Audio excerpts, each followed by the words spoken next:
हो सबके उतर के बिचवा के, हो सबके उतर के बिचवा के परान बन के, हो परान बन के बेटी ससुरा में रही हा तू चांद बन के, बेटी ससुरा में रही हा तू चांद बन के।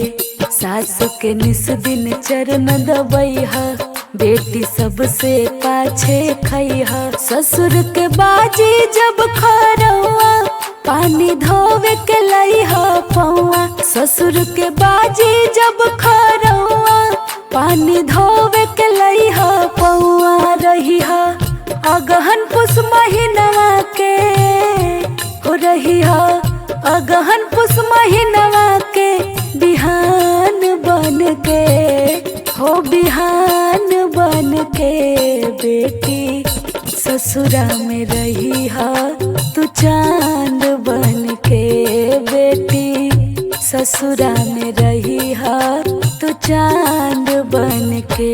सांझे तनिका समय जे पैहा, छोटहन लड़कन के पढ़ैहा।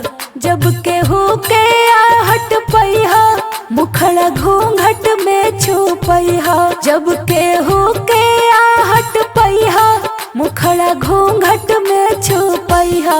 रहिहा घर में हीरा मोती के, हो रहिहा घर में हीरा मोती के दुकान बन के, हो दुकान बन के बेटी ससुरा में रही हा तू चांद बन के, बेटी ससुरा में रही हा तू चांद बन के, बेटी ससुरा में रही हा